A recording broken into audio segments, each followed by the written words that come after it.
Good afternoon, everyone, and welcome back to Music Appreciation. I uploaded an introductory video yesterday on Blackboard under the Day 1 folder explaining how the syllabus and the calendar work, how this course is going to be structured. I apologize for getting it up late, but for whatever reason I didn't have access to email or Blackboard on Monday, so hopefully we're back on track now. If you haven't already seen it, please do take the time to go watch it. It's only about 5 minutes long, so that we're all on the same page.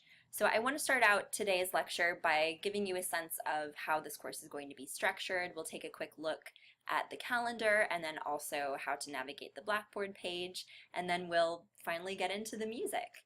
All right. So here we have the calendar, which you can find on Blackboard, of course. So what I would like to do is for each class period, I will upload a brief lecture video, much as I'm doing right here, and you'll also be assigned a reading and a discussion board. So as you can see on the calendar here, for example, I'll give you a topic. You'll have a chapter assigned and then also a discussion board. And so I'll post a prompt for that, and that'll give you a chance to interact with your fellow classmates, ask questions, respond to one another. So we'll try to simulate a classroom setting as much as possible. Fridays do vary in terms of what you'll be doing. You'll either have a quiz that covers that week's reading material, or you will have a writing assignment due, and I will post the prompts for that ahead of time as well. So when writing assignments are due, that is the only assignment that you need to do for that particular day. So I'll try to keep it pretty consistent. All right, next I would like to look at our Blackboard page. This is what it should look like from your end on the home page. So you'll find links to all of the important things over here on the left with the content modules. So you can, here's a quick link to your instructor information. My name is Sarah Gilbert Pickett. My email is sgilbert@athenstech.edu. A quick link to the syllabus and the calendar. Important, here is a link to help you log into MyLab Music. So required textbook for this course is called Listen to This by Mark Evan Bonds. You'll need the 4th edition. This is the newest edition. And you'll also need an access code to MyLab Music. MyLab is where you'll find recordings of all of the music that we study in this course, so it's obviously very important that you can actually listen to the music itself. So here, once you purchase the access code, here you can find instructions on logging in, and my instructor course ID is here as well. After that,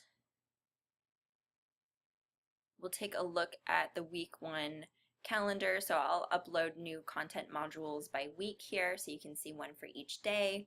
And here is where I'll post the lecture videos, discussion board prompts, writing assignments, etc. So I'll send you out a notification to let you know when things have been posted under these folders each day.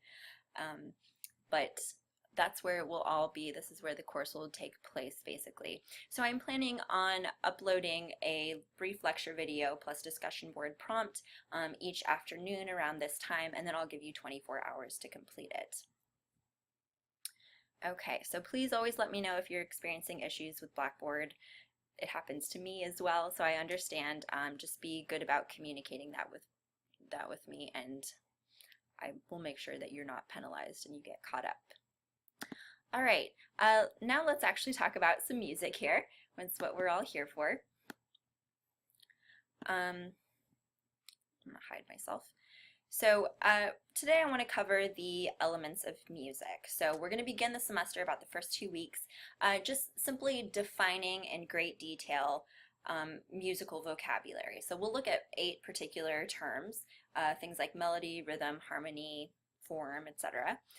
We'll try to cover 3 of those today, but before we get into the elements of music, I would like to talk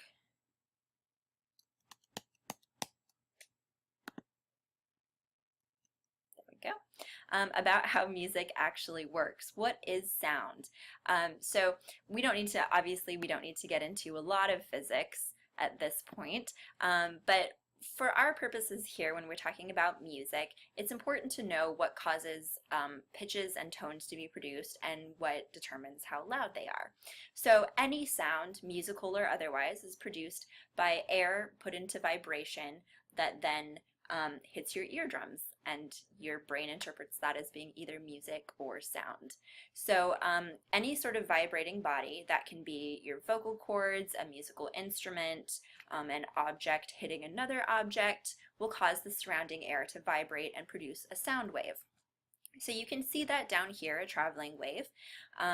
Frequency or how fast the wave is moving will determine the pitch, or how high or low something is pitched. So for example, the pitch of an A versus the pitch of a G sharp. And when we're talking about volume, or how loud something is, that's determined by the amplitude, which is how tall the wave is. So you can have pitches that are moving at the same frequency that have different amplitudes, and vice versa. Here are two more charts to help clarify it. You can see a low pitch has a much slower moving frequency. A higher pitch, something very squeaky, will have a much faster moving wave. And then down here, looking at amplitude, these two waves are moving at the same frequency. The louder one has a much taller wave, while the softer one has a much smaller wave. It's also important to note here that we're working within what's known as the Western classical music tradition. So we're going to be using a specific type of musical notation. Now, I don't expect that you are able to read musical notation, although I'm sure quite a few of you are very capable of that. But I will be showing you examples of music notation quite a bit. I don't expect that you learn how to read music over the course of this semester, but I think even looking at notation is helpful without being able to actually read the particular notes, in terms of picking out patterns and sort of seeing the shape of melodies. But just to give you a little bit of background, this is on the your left-hand screen. You see the keyboard laid out in an octave. So our classical music tradition works on a 7-note scale. So it begins at A, A, B, C, D, E, F, G, and then you start over again. And one of those iterations is referred to as an octave. On the right-hand side, you can see this same scale laid out in musical notation. So we have the staff, which consists of 5 lines plus the note heads.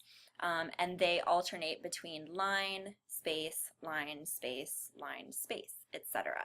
So I don't have access to a piano here, but I do have my violin, so I'll play you a couple musical examples here.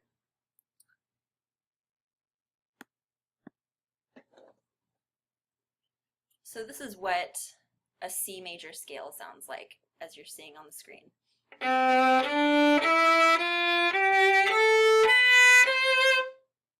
And then going downwards.